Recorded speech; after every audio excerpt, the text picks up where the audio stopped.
Good morning. Ngasi layout numit ko layout numit ki card ki message yung minera se layout numit number aham bado ko number se number 69 leire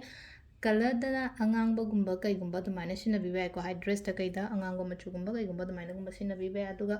chak thong bada ko hide red color ye cha ba ya ba pot khamena sin ba haira se na traga beetroot haira se ko kitang maming yo na machet ama ka aga cheng su bada hapyo ko du ma leire ko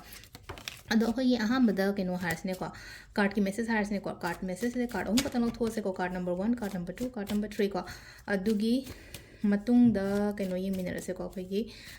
timing अफब सो HEPA येंगसे को ngasi की ओइना हाइदि timing अफब कई कई लेगे हैबतो अदु तुमगा ये मिनरसे को अदो सिदा लेरे अखोई कार्ड सिंसे को कार्ड नंबर 1 कार्ड नंबर 2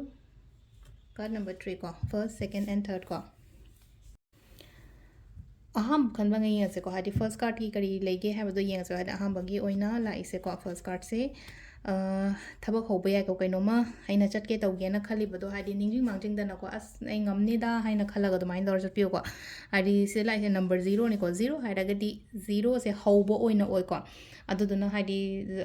सिदा हाइसे न्यू बिगिनिंग न्यू चैप्टर ने बता चेंग हारागदि ngasi gi ओइना कैनोमा इनौ नौना कैनोमा चटके कैनोमा हौगे दुकान फंबा हौदोइने नत्रगा थबक हौदोइने खोतोइने काइना हारागदि को याम फबो ओइ को अदुदुना सिदा खनबीबे याई को हाइदि अइना चतोरिबा अइना तौदोरिबा थौसे माइ पाकनी यागनी हाइबगी दमाइ तरो को सिज नंबर 1 गी ले को नंबर 2 को नंबर 2 दसु मो विल ऑफ फॉर्च्यून लाइ को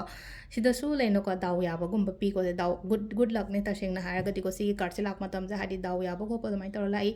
गुड लक गुम्बा ओइबा अइना पामिबा अइना निंगिबा खलिबा अदुम्बा थबक अदुम्बा थबक ओइरो पोट ओइरो अइंगोंदा फंगबा लाकपा ओइबाइना ओइना ओइबदो दो सिदा अखोई रेडी लेबी को हाइदि ngasi gi damakta aigi yumda natraga aigi life ta afaba changkani aduna haidi aigi oiba thong hangdo thamoba haidi thong hangda makone yum se haidi yumda thong hangdo thama tamda afaba changakna bani kaina wakhan sida ko haidi thong hangdo ko matam sida khanbdo haidi positivity oina haidi as thong hangdo matam da upun paisilakani khochalakani haibai mota ko thong hangdo ko matam da aingoda afaba mayam ama la ani ko changa ani ko haibagi dumai taroga haidi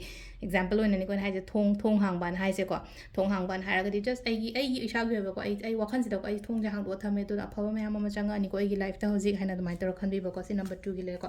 number 3 ko number 3 so phai number 3 so phai ai ba ya athadi kai no hai aina khaliba aina pam po to taw ngasi se ko aina ningi ba adegi amuka hena leina ko aina chattori ba aina tawdori ba aigi dream aigi goal natraga aigi work to the amuka ke haini amuka hena attention piyo ko chattori ba aina pangthoke haina khaliba poching sida ko sisina khoi gi card ki message leire ko timing ne ki pung 9 ga minute 3 dagi na pung 12 ga minute 63 phom leire ko ani ga minute 13 de na 3 ga minute 33 phom leire dagi 3 ga minute 33 de na 9 ga minute 35 phom leire ko adagi amana 8 ga minute 63 de na pung ani ga minute mari phom leire ko sisina khoi gi ngasi gi oina afaba timing ko adu se leire khoi gi daily card message se ma'am thank you